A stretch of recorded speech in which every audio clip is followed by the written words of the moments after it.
11th admission 2026-27 तर form भरण्याची आज लास्ट डेट आहे। विद्यार्थ्यांना 6 वाजेपर्यंत तुम्ही तुमचे फॉर्म भरू शकता। राऊंड क्रमांक 2 ठीक आहे।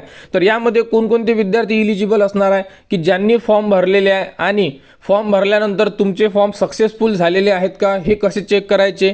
संपूर्ण विद्यार्थ्यांनी चेक करा, नाही तर तुमचा राऊंड 2 मध्ये सुद्धा नंबर लागणार नाही आहे। कारण की भरपूर असे विद्यार्थी आहे की ज्यांनी त्यांचे जे फॉर्म आहे लॉक केलेले नाही आहे आणि लॉक केलेले फॉर्म कसे बघायचे या संदर्भात विद्यार्थ्यांच्या सुद्धा कमेंट्स आलेल्या आहे। तर सर्वात प्रथम साईडवर या, कारण जर तुम्ही या राऊंडमध्ये इलिजिबल नसाल किंवा तुम्ही जर फॉर्म प्रॉपरली भरला नसेल तर तुमचा नंबर या राऊंडमध्ये लागणार नाही।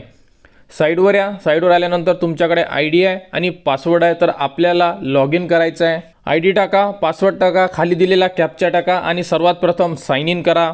तर बघू शकता प्रोफाईलमध्ये इन्सर्ट झाल्यानंतर अशा प्रकारे तुम्हाला संपूर्ण ऑप्शन दिसत असेल। यामध्ये जर तुम्ही मोबाईलमध्ये चेक करत असाल तर हे ऑप्शन तुम्हाला एका पाठोपाठ दिसत असेल। हे कॉम्प्युटरवर बघत आहे त्यामुळे संपूर्ण वन टाइम पाहू शकत आहे आपण। ओके, हा आहे तुमचा पार्ट 1, हा तुमचा सेल्फ व्हेरीफाईड आहे ठीक आहे। त्यानंतर बघा सर्वात इम्पॉर्टंट फॉर्म म्हणजे आपला पार्ट 2 ज्यामध्ये तुम्ही कॉलेजेस ॲड केलेले आहे। या विद्यार्थ्यांनी कोणकोणते पार्ट 2 फॉर्म भरलेले आहे बघा।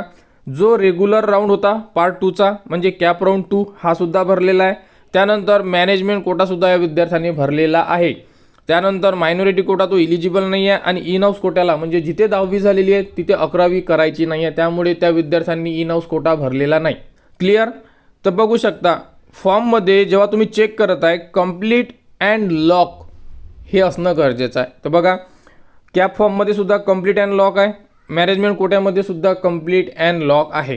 ह्या विद्यार्थ्यांनी 2 फॉर्म भरलेले आहे। तुम्ही एक सुद्धा भरू शकता जो रेग्युलर आपला राऊंड आहे, राऊंड क्रमांक 2 तो सुद्धा भरू शकता। जर इकडे तुम्हाला कोणताही मॅनेजमेंट कोटा किंवा कोट्याअंतर्गत जर फॉर्म भरायचा नसेल तर तुम्ही नाही भरला तरी चालेल। हा रेग्युलर राऊंड आहे, यामध्ये तुम्ही फॉर्म भरू शकता।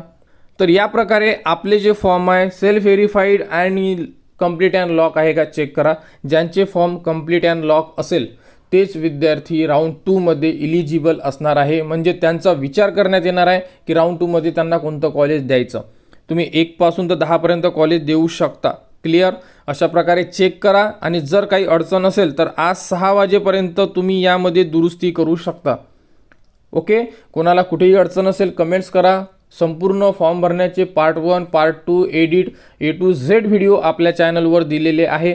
मागच्या 2 ते 3 दिवसातले व्हिडिओ बघा, तुम्हाला कुठेही अडचण येणार नाही। जर अडचण आली तर कमेंट्स करा, कमेंट्सवर तुम्हाला संपूर्ण माहिती दिली जाणार आणि 11th ॲडमिशन 2026-27 बद्दल जी पुढील अपडेट येईल ती तुम्हाला आपल्या चॅनलवर देण्यात येणार। त्यासाठी आपल्या चॅनलच्या कनेक्टमध्ये राहा, चॅनलला सबस्क्राईब करा व हा व्हिडिओ इतरांपर्यंत शेअर करा।